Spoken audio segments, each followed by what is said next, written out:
Welcome back to Unfiltered, Unspoken podcast. And we told you we're going to continue to bring life experiences. We are super excited, and it's an honor to have Guss back. This is his second episode. The last episode, he was just started to mention some challenges about his kidney. So we want to know what life is during and after.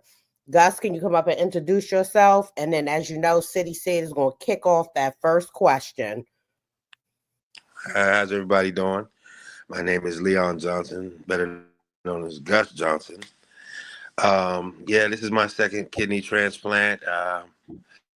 Just to share my life experiences with you guys, and let you know everything I've been through and how God has been good.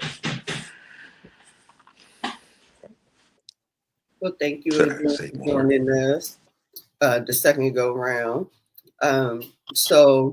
Since we are kind of starting, we midway through the story already.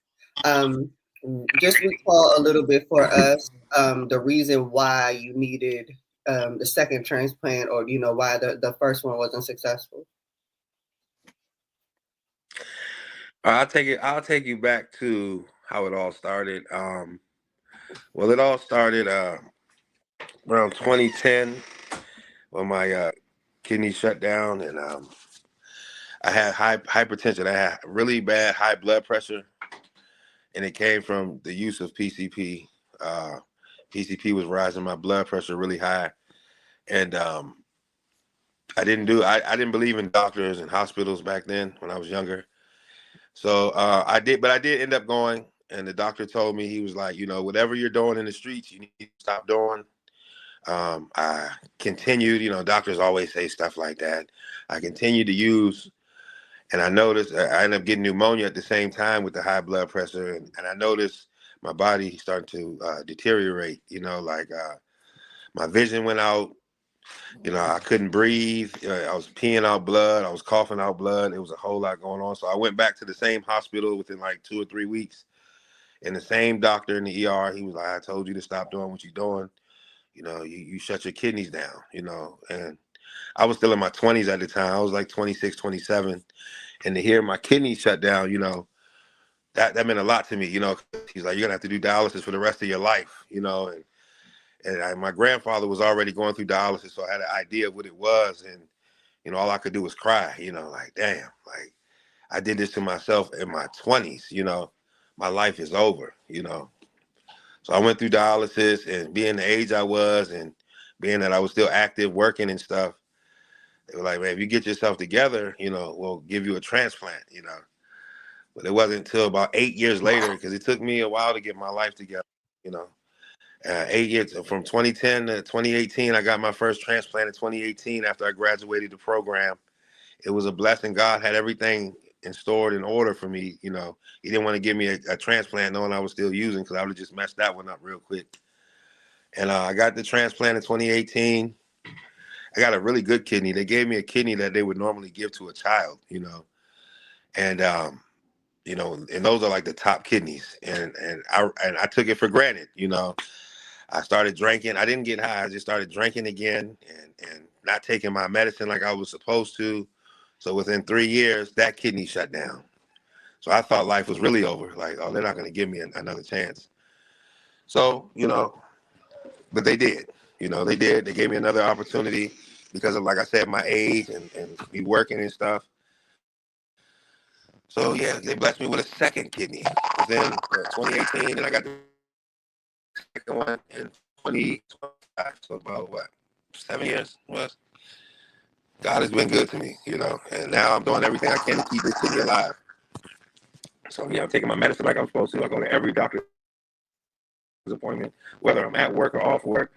I just do what I'm supposed to do to keep this kidney alive, because, this is a blessing. Most people don't even receive one kidney, let alone two, So, it's just a blessing from God. I give it all to the Lord, And that's a rough little summary of what I'm going through. Okay. Perfect. That's a lot to ask a ton of questions. So I want to go into so I guess roughly around 2021. Is my phone safe statically? Yeah. I think it's all. bit. It's You said still what? stacking. Yes. I think everybody you're staticking too. Hold on. So 2021. Hold on one second. Sorry, we had some technical difficulties. We are back. I want to ask really quick, Gus. You said from 2018 to 2013, after getting the first kidney, you went through some drinking issues. Can you talk a little bit about that and what officially made you stop? Okay, so I was all right. So when I was in the program, right, when I was in the drug program, I would tell the counselors, basically like I'm gonna stop doing drugs, but I'm not gonna stop drinking. You know what I mean? Because alcohol is legal. You know what I'm saying? And plenty of us drink. We don't abuse it. I don't abuse it. You know what I'm saying? It's just that I guess just for the feeling, I guess. But like I said, I took the kidney for granted because you're not supposed to drink alcohol, and I just got into a new relationship at the time, and so when I would go over there, I bring beer, bring liquor, whatever, and yeah, I started drinking, and then I didn't have a car at the time, and so when I got down there, I wouldn't bring enough medicine. When you get a kidney transplant, you got to take anti-rejection medicines to keep the kidney alive. And I would take enough for a few days, but I might end up down there for like a week or two, and I'd be like, I'll just take my medicine when I get home. Like I said, I just took everything for granted. And the drinking it didn't get bad, but it was just like every night I was drinking. And sure enough, it caused the kidney to get infected, and I ended up losing the first kidney. So I stopped drinking altogether. I'm like, you know what? That was dumb. I took it for granted. That was just God showing me that, we can't live like we used to live no more. We got to change our ways all the way around. A lot of people say, you got to do a 360 in life, but I don't look at it like that because a 360 is just going to put you right back to where you were. You got to do that 180 and just turn around and go the opposite direction. So I did a 180, stopped drinking altogether. So with this kidney transplant, the second one, I'm just doing everything, like I said, I got to do to keep this kidney alive. And how long? I think you said it was 8 years between getting your first and second kidney. What Yeah. would you say?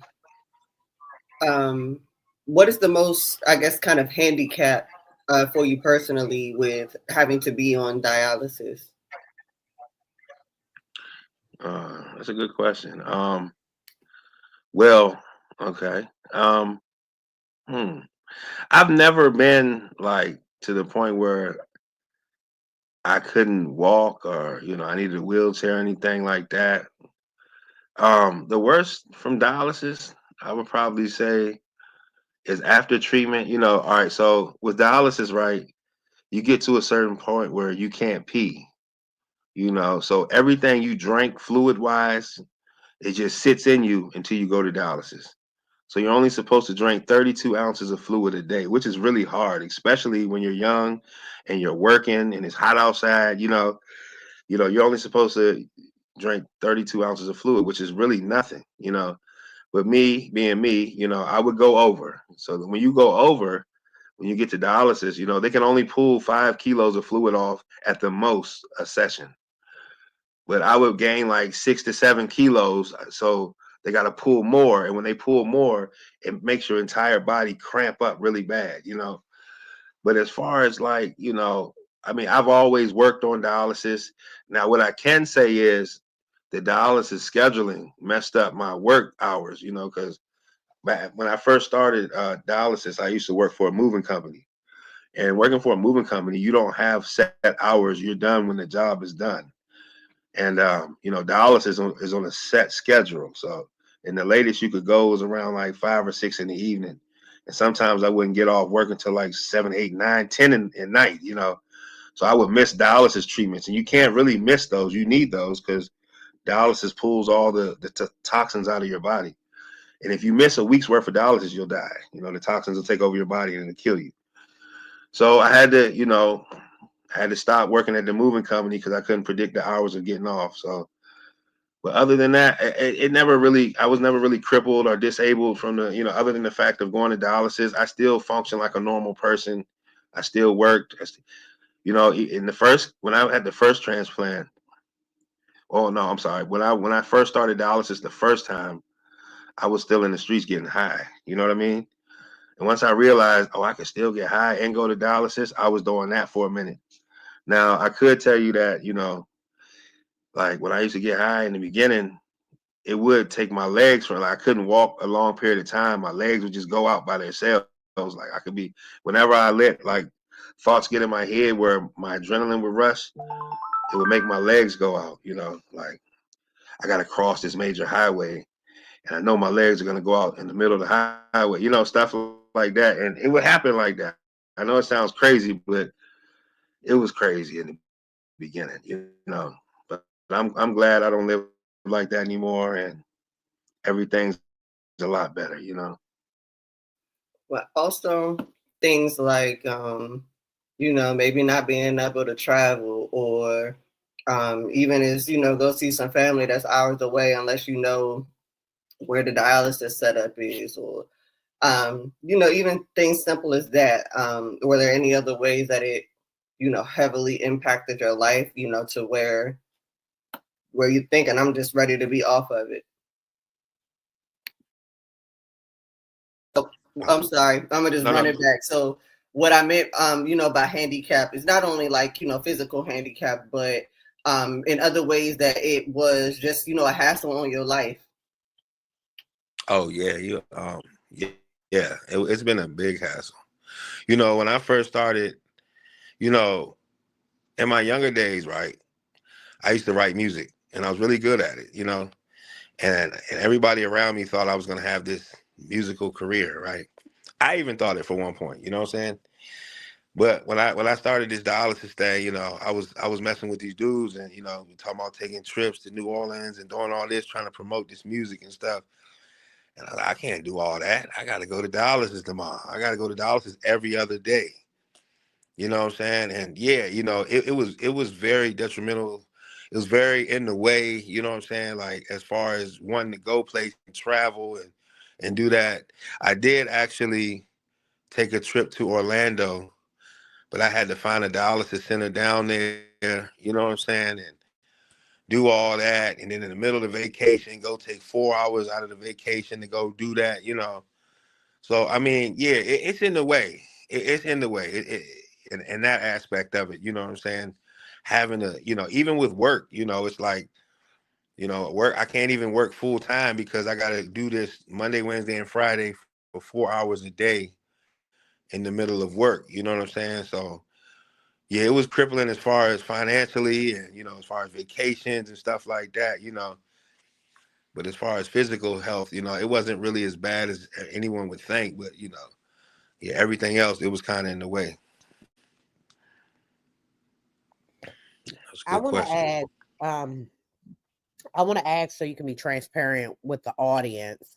When going to dialysis, what is the process? And when I mean what is the process? What is the process of walking in?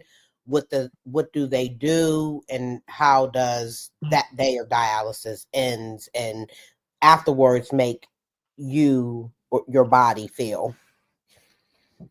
That's a good question. Okay, so if you don't have your own transportation, it could be hell, because then you have to, depend on like, okay, so if you have good insurance, they'll pay for your cabs there. When I first started dialysis, there was no such thing as Lyft or Uber. It was just straight cabs. You know what I'm saying? And I didn't have a car at the time. My license was suspended. So after treatments and before treatments, I had to wait sometimes hours. Sometimes the cabs never showed up to pick me up. And I used to go to dialysis some shifts. The last shift, I'd be done at 10 o'clock at night. The whole building shut down. They got to close the building. I'd be sitting out front of the building waiting for a cab that never showed up for 2 hours. It went from 10 o'clock to 1 o'clock. I'm still out there. But as far as a normal day at dialysis, right? So you come in, you stand on the scale. They want to see how much fluid gain you gain from treatment to treatment. So you stand on the scale, they weigh you. Okay, you came in with 3 extra kilos of fluid, so they're gonna pull that off. You sit down, they clean your arm off. Get all the stuff off your arm. Some people don't shower or nothing like that. They gotta make sure the access site is clean. And I can show you here on my arm. There are 2 bumps on my arm where you get 2 needles. You get 2 needles. One takes the blood out, runs it through the machine, and the other one brings it back into your body clean, and it just cycles for 4 hours, just cleaning your bloodstream. And you sit in a recliner chair with a TV. Each chair has its own little cable TV right there. So you can watch TV while you're getting your treatment, or you can, look at your phone or whatever. It's very relaxing. It's nothing painful about it. You don't even notice anything. Most people like me, I just sleep for the 4 hours. But it's very, and if you get a nice crew of people in there, it'll make the time go by quick. But for the most part, it's nothing painful about it unless they have to pull off too much fluid and your body cramps. And it's very simple. It's a very simple process. But yeah, 4 hours a day for 3 days. Some people have to do it every day. Some people only do it twice. It all depends on how well or how bad your kidneys are functioning. But yeah, How does your body very feel simple process. after? How does your body feel after the dialysis, going through the 4 hours of treatment, the end of it? So when I first started, it was draining. It was very draining. All you want to do is go home and just relax. But I had to program my body to, keep it moving. So when my last couple of years of dialysis, I was working at the same place I work at now. I deliver paint for a company called Sherwin-Williams. And delivering paint, carrying paint, them paint buckets be heavy. So my shift at dialysis started at 7 in the morning or 6 in the morning, and I would get done at 10. Then I go straight from there to work, to deliver paint. So I had to program my body to be ready to lift the paint right after. Some people go straight home and relax. And mind you, a lot of people, 85% of the people with dialysis are older anyway, retired, so they don't have to worry about, going to work right after. Some people did go to work right after, but most of the people, they're retired. They get to go home and relax for the rest of the day or whatever they do. But yeah, it could be draining. Sure, I'm sure. Um, on a financial level, how does that affect you? Were there times that you were not insured? Had to do things out of pocket, out of necessity. How does this disease or needing a kidney really affect your pockets? Hey, that's a good one. So in the beginning, when I first started, like I said, I wasn't into the whole going to the hospital doctors thing, so I didn't even have insurance. So but the doctor, right? This is crazy story. The dialysis center I went to was the same dialysis center my grandfather went to. And so the head doctor of the center took me in before I had insurance. He let me come there while I was getting my insurance stuff together. You know what I'm saying? And that was a true blessing. You know what I mean? For him to even do that, because if he wouldn't have did that, I would have had to go to Fairfax Hospital every day or every other day to get my treatments until I got my insurance, and the hospital would have just billed me, and I would have had this high ass hospital bill. But because he knew off my grandfather, he just basically let me come there before I was even insured, which took a few weeks, a couple of months to get it all together. You know what I'm saying? But so yeah, I mean, but after I got my insurance and everything situated, I I still get a disability check from Social Security. You know what I'm saying? Which really doesn't help much. They don't give me nothing at all for real, but it does help. Let me rephrase that. It does help. It goes towards my utility bills. So, I mean, this process, it has its ups and it has its downs. You know what I'm saying? Me personally, I'm trying to live normal again. I don't want to just give up my disability or anything now, because who knows what the future holds. I just got the transplant in January, but I feel like I could do this. But who's to say this kidney might shut down? And if I give up all my disability stuff now, and then it shuts down, I'm gonna have to go through that whole process again, you know? So it's like, I'm just taking it one step at a time to make sure everything's in order before I take my next step in life. You know what I'm saying? Financial step in life, which I'm trying to get my CDLs right now so I could, you know, support my family, you know, get more finance, get financial stability more than what I have now. You know what I mean? Yeah. I want to ask, how did through the process of your everyday living life and being at home, uh, going through needing a kidney transplant, how did that impact your everyday life? All right. So you're saying, can you repeat that? I'm sorry. How did needing a kidney impact your everyday life? Because I know there's adjustments that you have made, and needing Yeah. a kidney, it changes your entire life. So how did that impact your everyday life? Needing a Uh, kidney. I feel like it's about to start staticking again. All right. That's a good question. So, I mean, it impacted a lot of my life, you know, needing a kidney impacted a lot of my life because I have kids. You know, I'm very active with my kids, all five of them. You know what I'm saying? And it was just times where, you know, dialysis and all that was in the way. You know what I'm saying? But being that I was so young, you know, the, being that I was so young, it didn't make it hard to get the kidney. You know what I'm saying?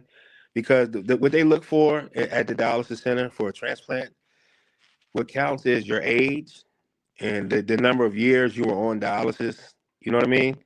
So like they don't give kidneys to older people. They looking at like, okay, well, we're gonna give him a kidney. He might pass away in a few years.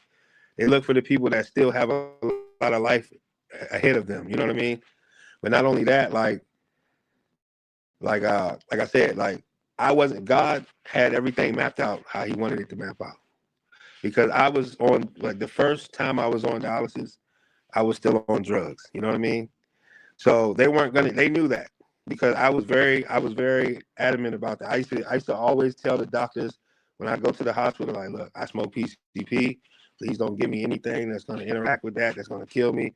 So they knew what I did, and I'm glad I did it that way because they told me basically they're not gonna give me a new kidney until I stop doing what I'm doing. You know what I'm saying? Because it would be pointless to give me one. So it took years for me to actually stop doing what I was doing. Like I told you, from 2010 to about 2017 is when I stopped. I stopped using January 27, 2017. So then they made it a thing where we'll give you a new kidney, but you got to finish the drug program. You know what I'm saying? So everything happened the way it did. So you got to think between 2010 and 2017, that's 7 years of being on dialysis. And that counts towards getting a kidney transplant. They're like, okay, he's still young and he has seven years of dialysis. Let's go ahead and give it to him. He looks like he's focused now. So, you know, everything played out the way it did. You know, I needed, I knew I needed one at the time when it first started, the whole 7 years. I knew I needed a kidney, but deep down inside, I knew I wasn't ready for a transplant because I was going to shut that one down. And at that time, if they would have gave me one while I was using, I'm pretty sure they wouldn't have gave me a second one so fast. You know what I'm saying? They probably wouldn't have gave me a second one, period. So I just believe God has everything mapped out. You know what I'm saying? And us as people, we just gotta read the signs that God gives us. You know what I'm saying? Like right now, I'm a whole different person than I was last year, let alone 10, 20 years ago. You know what I'm saying? And I'm so blessed to be where I'm at in life. You know what I'm saying? This kidney transplant. And then, you know, last year I had bariatric surgery and I had another surgery before that. I'm doing everything I got to do to live as long as I possibly can, health wise. I mean, I can go outside today and get hit by a car, but health wise, I'm just trying to make it. You understand? So, you know, I'm just blessed to be where I'm at. And, you know, the kidney issue was the biggest issue that I've had health wise. And for God to bless me with 2 transplants, you know, I'm just thankful. What is the prognosis or outlook on the transplant? Is it just meant to last as long as you last, or is there going to be a point at which you may need to reset? Like, how does that work? I'm sorry, can you repeat that? Transplant. What is it meant to last as long as you last, or is there going to be a point that you may need another transplant, just to keep it going at your age at the time? Like, what is the process of that? That's a good question. So the lifespan of it, okay, they give you a time frame of the kidney. They tell you basically, okay, we're gonna give you. They tell you everything about the kidney. All right, the first kidney I got, they told me, this came from a guy who was in the military who died in a car accident. He did drink alcohol, but he wasn't an alcoholic. He didn't do drugs. You know what I'm saying? This kidney is so good that this is normally a kidney we would give to a child. You know what I mean? Like, basically, that kidney was meant to last 20-something years. And me not doing what I was supposed to do, I killed it in 3. You know what I'm saying? So the second kidney they just gave me, they told me this one's meant to last 10 to 15 years, but that's just a time frame. If you do what you're supposed to do, you can have this kidney for the rest of your life, basically. You know what I'm saying? But they give you a time frame of what they expect. You know what I'm saying? This kidney works 60% good. It's expected to last 10 to 15 years. It could last longer if you do what you're supposed to do. It could last less if you don't do what you're supposed to do. But 10 to 15 years is the time frame of the kidney. You know what I'm saying? And of course, us receiving these kidneys, we're praying and hoping that it's gonna last for the rest of our lives because, going from, living like this is free and then having to go back to dialysis is like it's like a heartbreak you can't explain. It's like a death in the family. It's like, oh my God, I gotta do this again. And you know what I'm saying? It's like it's really heartbreaking to have to go back to dialysis and have to go back to scheduling your life around dialysis. And when you want to take a vacation, you gotta set up a dialysis center down there wherever you're trying to go, or you want to go to work and get 40 hours, you can only get 20, 30 hours because you got to take 4 hours out of your day. It's real stressful, you know what I'm saying? But the lifespan of the kidney determines how you go about it. If you're doing what the doctors are telling you to do, all right, take your medicine. I have to go to the doctors. Well, in the beginning, I had to go every Tuesday and Thursday. When you get there, you do blood work, and the blood work tells them how well the kidney's functioning, what you need to stop taking, what you need to take more of, what you need to take less of. Then after that, you go straight upstairs. By the time you get upstairs, they got the results from downstairs. So they're like, oh, we see this, that, and the third. So we want you to stop taking this. Or we see this, that, and the third. You need to start taking this. You know what I'm saying? You just do whatever they tell you to do. And, the further you go, the less you see them. I seen them yesterday, matter of fact. I went to a doctor's appointment. And I got to see them again for 2 more weeks. And, they still call me with stuff I need to take and stuff I need to do. Some medicines, might make you a little lightheaded, but you got to do what you got to do. I'd rather be lightheaded than that dialysis. You know what I'm saying? So, you just got to do what you got to do to make this kidney thing, to make it work, So, yeah, the lifespan of the kidney all determines on you as the individual. I want to go into, because I'm a kidney donor too. So on the other side of it, the preparation of the surgery. Can you talk a little bit about the preparation of the kidney surgery, and then after the surgery? Yeah. Okay. Okay. So they called me to the hospital. They all right. They let you know. All right, your name came up on the donors list. We'll be calling you any day today to stop what you're doing and to come up here for this kidney. So you're like, all right, bet. So they'll call you. All right. For instance, I'll use my story as an example. The second kidney I just got, I was at work and I was about to get off work. I get off at 5. They called me at 4:45 while I'm waiting for the store to close and said, your name came up. We need you to stop. Tonight, go home, pack a bag, come to the hospital. You're getting a transplant like 3 in the morning. I'm like, all right, cool. So I go to Fairfax Hospital. I I check in. They have my room already ready. Take everything upstairs, and you're in the room getting ready. You go downstairs to the surgery room. They prep you up, get you all shaved and everything. They gotta. Cause my kidney is in my left side right here. My kidney's right here. The kidneys are usually in your back, but the transplanted kidneys are right here. So my first kidney was on this side. Because they used this side already, they had to put it on this side. You know what I'm saying? It's on my left side. So, of course, you can't eat anything after 12 o'clock. But the nurses told me I could eat something after 12 o'clock. So I ended up, they have a Panera Bread at the hospital. I ate a sandwich. And I went downstairs and told the surgeon. He was like, no, you weren't supposed to eat. I said, the nurse told me I could eat. He was like, because when they put the anesthesia on you, the food could come back up in your lungs and kill you. So now I was worried. I'm like, okay, so should I not do the surgery? He was like, that's totally up to you, but it's a slim chance it could happen. So once again, like always, I left it up to God, and God told me to go through with it, and nothing happened. Now, when you come back from the surgery, after you wake up and you got the kidney inside of you, you're in a lot of pain to the point where you can't walk, you don't want to move, you know, and you have a catheter. You have to wear a catheter. You know what I mean? Because you're peeing now. You know what I'm saying? And your bladder is so shriveled up from not being used.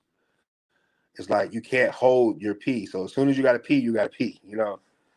So that's why they give you a catheter for the first couple of days. And this kidney transplant went a lot different than the first one. The first one, I was in and out. I left the hospital within 2 days, and I was gone. This one came with a lot of I don't know. It was messed up. They had to cut a hole in my side because I was retaining fluid down here. So they had to cut a hole in my side and drain all the fluid out.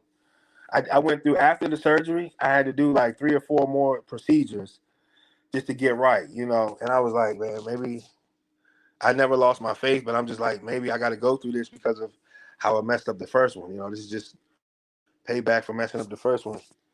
But I went through what I went through, and now the kidney's functioning great. But it was a lot. It was a lot. I'm not gonna lie. Definitely. Yes. During the time on, that you, the first kidney was a bust, you were on dialysis waiting, to kind of turn things around. What was your mental state like at that time? Were you just kind of carrying things on the outside as normal, or feeling something certain way, internally, or were you outwardly different as well? What was your mind frame like at that time? Your relationships with people around you. Did you just really feel like yourself? Well, well, okay. So, the first time around, right, with the transplant, the first time around, all right, how can I put this? What was I doing the first time around? The first time around, right, I hadn't met my children's mother yet. I was sort of just finding myself. I was fresh out of rehab. I was finding myself. And, it was a lot, but I didn't really have any serious relationships. You know what I'm saying? Besides my kids and my immediate family, but as far as like a significant other, it was like it wasn't really nobody. This go around, I was more stressed. I ain't gonna say stressed. I was more worried, I guess you could say, because it's like, I felt like I had a lot to lose if it didn't go right or something happened to me. Now I got smaller kids, even my older kids who depend on me. My lady who depends on me. You know what I'm saying? It's like I got a lot riding on this, so it was putting. I always put God first. And I try my best not to worry, but I'm only human. And the stress of it all. I did keep my composure. I'm the type of person, like, if I'm going through something, I don't let it wear or show. You know what I'm saying? I wear it inside. You know what I'm saying? So nobody else has to go through what I'm going through. Because some people, like you said, some people's attitudes will change towards other people because of what they're going through. but I try to maintain to be the same person, and whatever I'm going through inside, I don't let it show. I cry in the bathroom before I cry in front of everybody, because my kids, they look at me like a superhero. I'm their superhero, and their superhero can't be showing their emotions in front of them. So I mean, it was a lot, but at the same time, I got through it. I maintained, and yeah. I want to ask, because you mentioned that your first kidney was on one side, and they Yeah, couldn't put the second kidney on the side, so they had to put your second kidney on the other side. yeah. Does that mean that you're not eligible for any more kidneys? No, no, no. You man, they could put them in your leg. They can put them. They can put them everywhere. You know what I'm saying? They can put them everywhere. I mean, they give you. They ask you, what would you like? And I just want mine right here. I don't want nothing in my leg. But now they got different places they can put them at if need be. You know what I'm saying? It's just Hmm. these are the first two spots they lean towards. You know what I mean? And at first you can see it bulging out. I'm like, is it gonna be like that forever? And it was like, nah, that's just the fluid around it. So once they got the fluid out, you can't even see it no more. You know what I'm saying? And it's a weird place to put one. You know what I'm saying? Because if you hit it too hard, you might be able to feel it or whatever. But you just got to be safe. All right, that was a good question. Definitely. What are some other things outside of, working on your career, your trade? What other types of things how are you excited to do that you haven't gotten to do yet since getting your transplant? What are some things that you strive to do, dream to do, that you haven't done previously?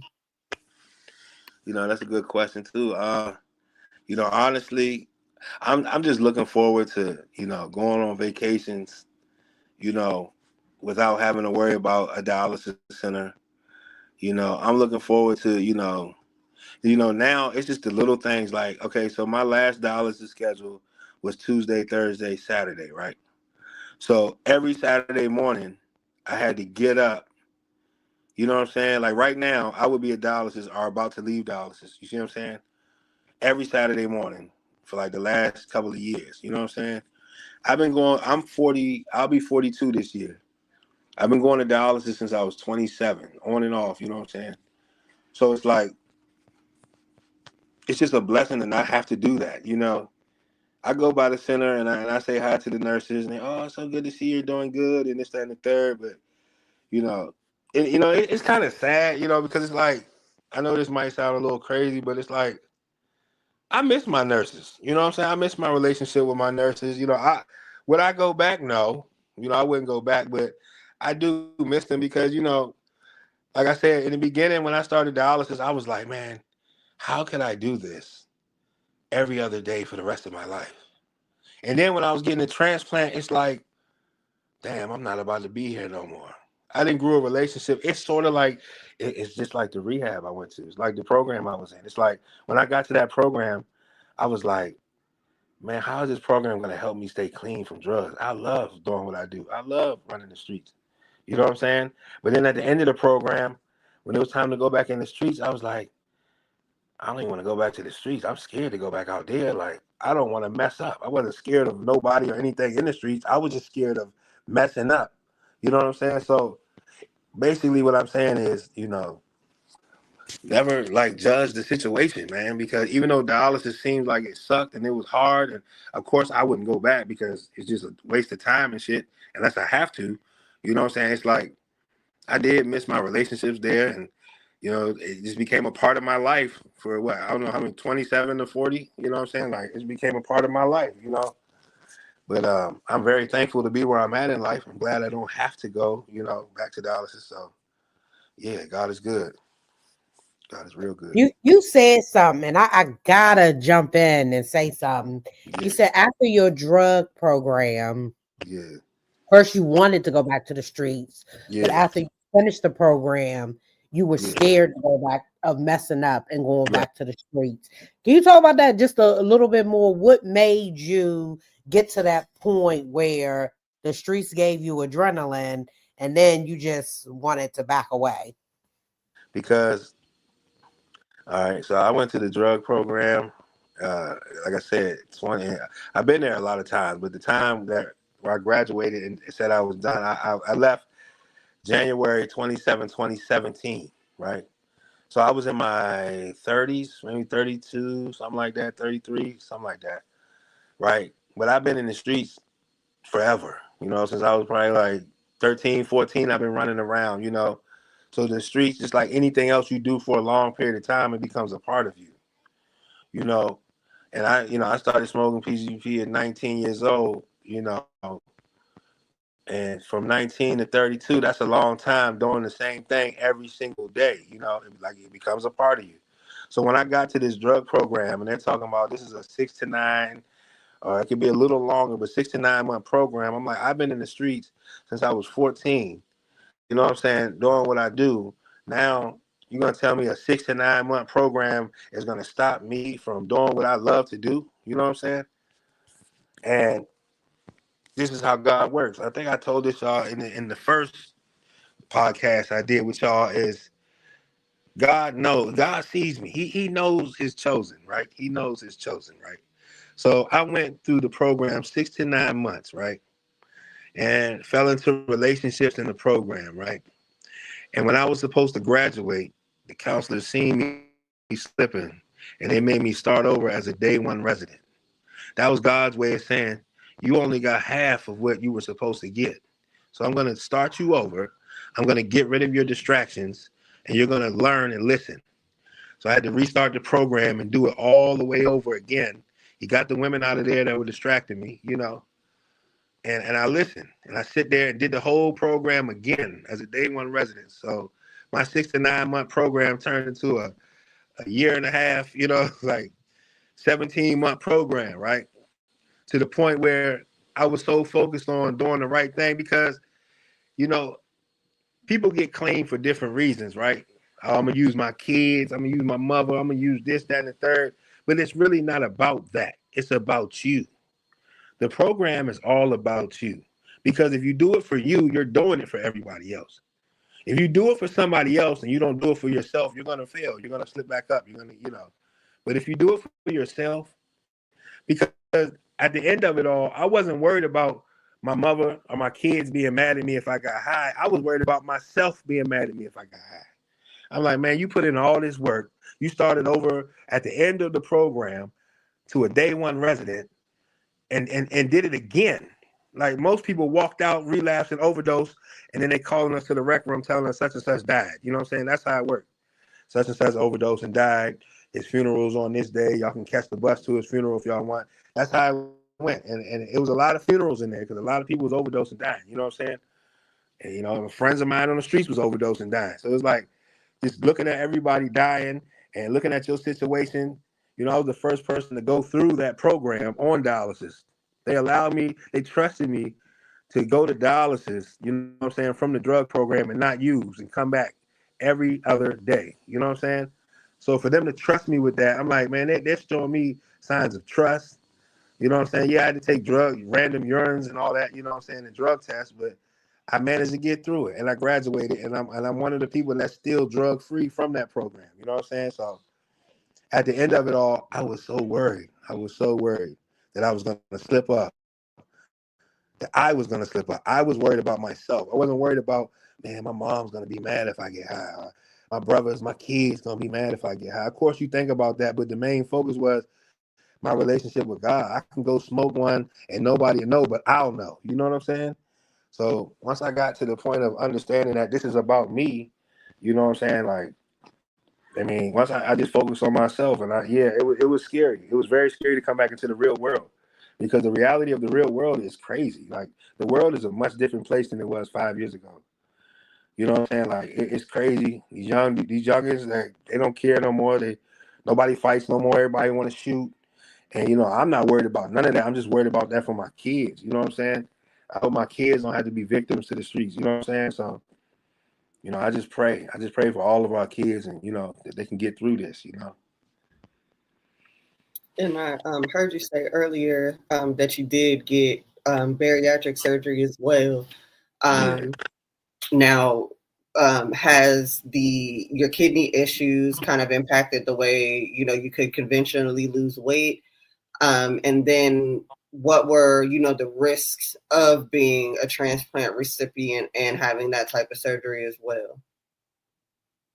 Well, okay. Well, they were really the two never intertwine with each other. They both have their own sets of risks and stuff like that. But they both surgeries, right, give you massive weight loss. You know what I'm saying? Because all right, so on the bariatric note, you can't, of course, we know you can't eat like you used to eat. You know what I'm saying? So that's the whole purpose of the surgery. When I went in for the bariatric surgery, I was like 350 pounds. You know what I'm saying? I was gaining, you know what I'm saying? Just eating. And then, after the surgery, I got down to like 240, you know what I'm saying? But then, after a while, you can eat and stretch your stomach back out, you know what I'm saying? So right before I was 240 at the lowest of my bariatrics. And I've been lower than that before, but that was the lowest for the bariatrics. So a year later for the kidney transplant, I was back up to 280, 290, you know what I'm saying? And I was like, damn, I'm going the wrong way, you know what I'm saying? But see, with the kidney issue, it's not more so the food, it's more so the fluid, you know what I'm saying? Because you can't pee. And you do gain a lot of water weight. So once I could pee again, I was peeing out all that excess fluid. So now I'm back down in the 250 area, you know what I'm saying? So I peed out about 30 pounds of fluid, you know what I'm saying? So I mean, they're both have their own risks and stuff like that, but like one's about food and one's about fluid, you know what I'm saying? Now, at this point, it's about to be hot outside, and I do a lot of work outside, so I'm gonna do a lot of sweating. Usually through the summer, I lose a lot of weight, but this summer, you know what I'm saying, I'm doing different. Like I'm trying to cut soda and stuff out of my life and drink sugar-free drinks. I got sugar-free Minute Maid in there, orange juice, no sugar added, water, Crystal Light, and stuff like that. I'm just trying to live a healthier life. Fruits and vegetables and stuff like that. Now I do eat the wrong foods. I'm not gonna sit there and act like I'm perfect, but I lean more towards, trying to do the right things, because, our bodies are our temples, you know what I'm saying? Like we gotta, go to the doctors if you don't feel right and do what the doctor tells you. You know what I'm saying? Like take this if you gotta take this, take that if you gotta take that. It's totally up to you. You know what I'm saying? So we gotta do what we gotta do to, make things work. And I was going to ask, just for folks that are having pancreatic issues, what are some Yeah. symptoms and signs that you could have pancreatic? It's pancreatic cancer, right? Or is Yeah. that Kidney the form failure of and stuff cancer? like that. Yeah. So what are some of the signs and symptoms? Because this is more common in men. Yes. Well, okay. That's a good question. If you notice blood in your urine, if you notice, if all right, so when the toxins start to take over your body, your vision gets really blurred to the point where, you know, I was testing myself, pictures on the wall or cereal boxes on top of the refrigerator. Like I couldn't, like Captain Crunch, right? I closed one eye and this eye was so blurry, I knew it was Captain Crunch because I knew what the box was like, but I couldn't read the words Captain Crunch. So I'm like, how the hell I can't read the words? You know what I'm saying? What's going on? That's the toxins taking over your body because the main sole purpose of your kidneys is they're like filters. You know what I'm saying? It filters out all the BS that's in your system.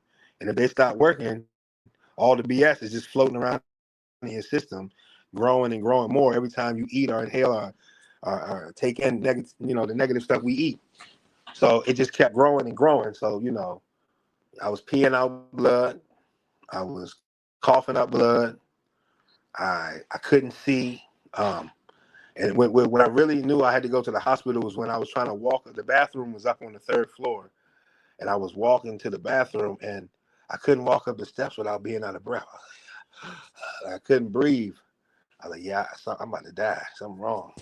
You know what I'm saying? So some of the symptoms are just, shortness of breath, blurred vision, like to the point where you can't even read the letters on a cereal box or on a McDonald's cup or something like that, or like, or just pissing out blood, period. You know what I'm saying? Pissing out blood might be the main one, because, you know, the kidneys are filtered through the urine system. You know what I'm saying? So anything that comes out of your, I was peeing out black stuff too. So anything that doesn't look like regular with your urine, go get that checked out. You know what I'm saying? And it's best to do it early. Don't do like I did it and wait. Like, I'm a soldier. I got this until the last minute, because you might be able to save yourself from needing dialysis by going early.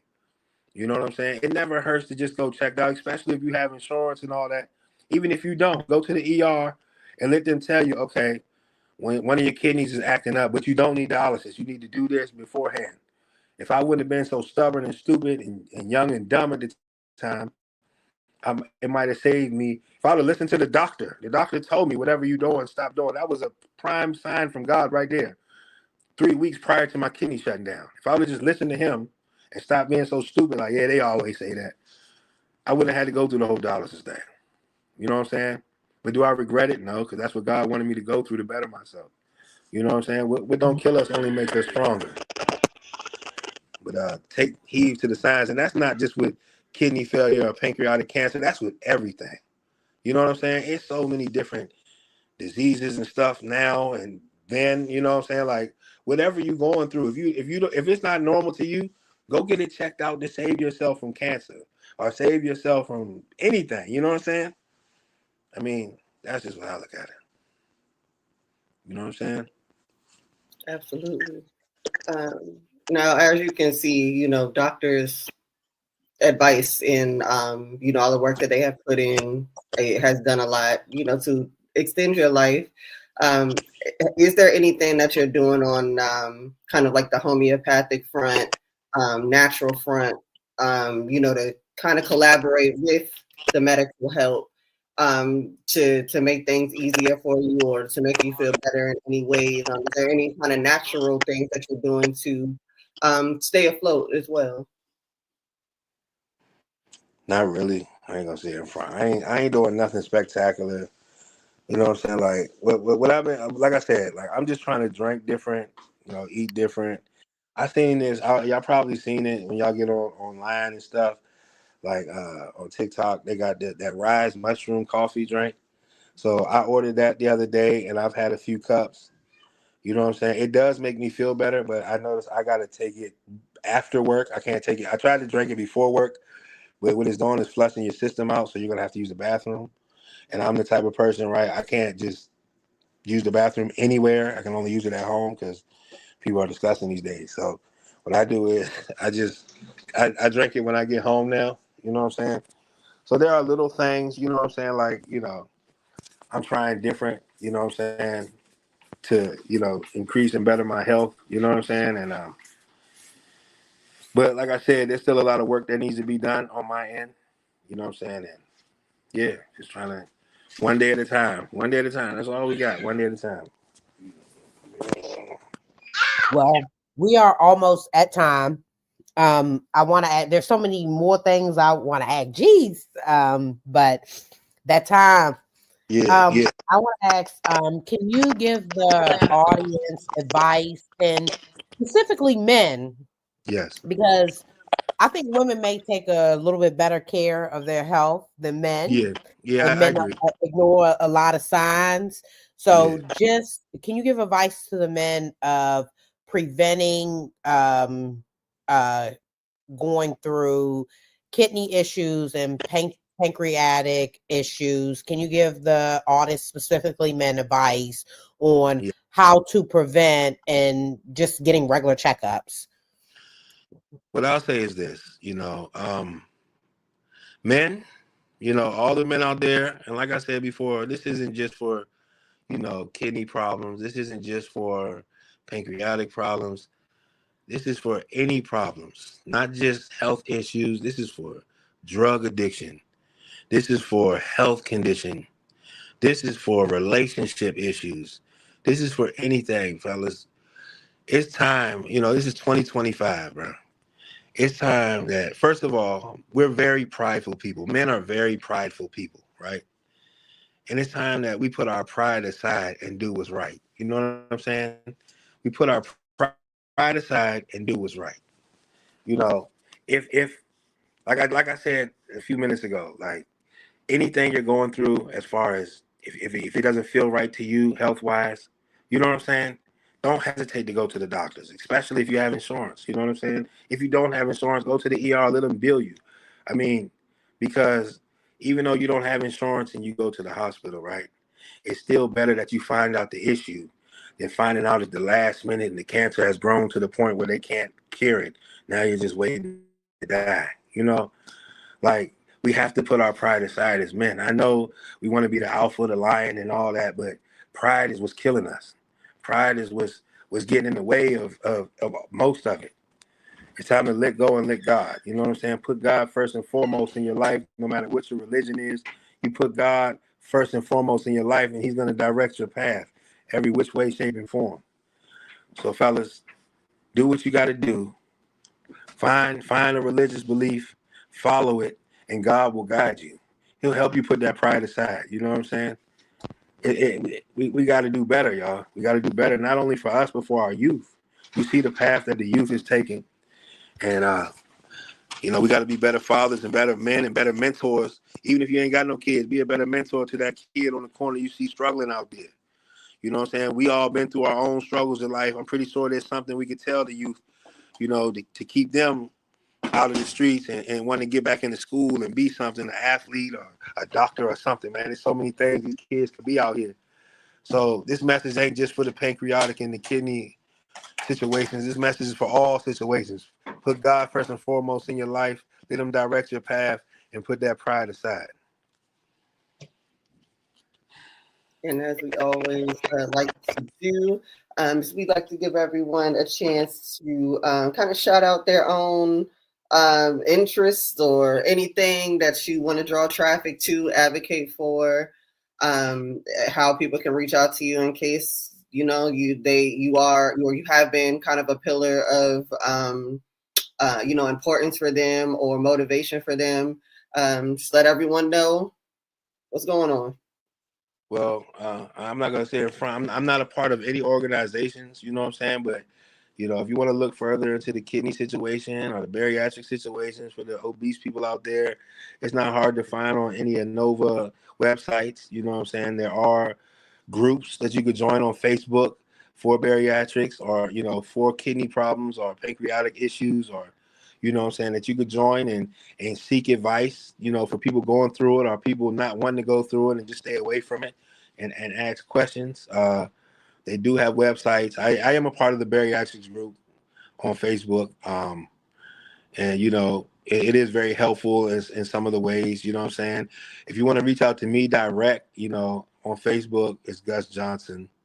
My email is leon1019johnson@gmail.com. You know what I'm saying? Feel free to reach out if you have any questions. You know what I mean? I'm here for you.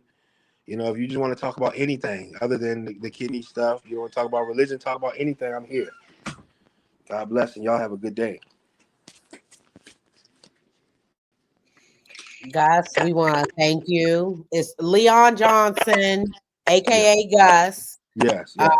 We want to thank you for coming back a second time and sharing your after the kidney and after all of your trials and tribulations. And you are a true testimony of how someone can change from drug addictions to alcoholism to just changing your life, going through programs, and now look where you are now. God has given you that chance of life to recreate life and to do positive things. So keep outpouring your love and your knowledge and your wisdom.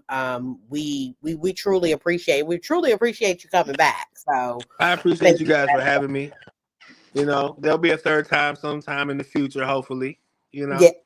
And we all for it because you got a lot.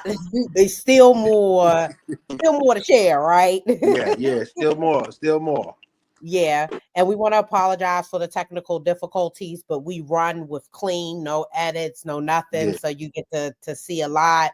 But the devil works and God intervenes. So this is a prime example of the devil working this morning and God intervening. And look, now you all clear with no static. See what I'm saying? That's how it happens. Yeah. And thank you again, City Sid, Guss. Thank us all because we are showing the impact of how people can change their lives, and there is testimonies. Not everyone fails. Some people look to change and to be a better example to themselves and society. And you are one of those men. So thank you so much. You're very welcome. I appreciate y'all so much. My pleasure. Guss, please hold. Yes. We want to thank you for tuning into Unfiltered, Unspoken. See it. We're going to keep sharing life experiences, right? That's right. And we've been rocking since October 10th, 2022. That's what's up. Peace. That's what's up. Get a hand clap. I'll get a hand clap. Yes. Keep it going. Keep it going. Yes. Many hosts don't last months, but we've lasted years. So that's the blessing. Yes, ma'am. Y'all have a blessed day. I have a good one. You stay, guys.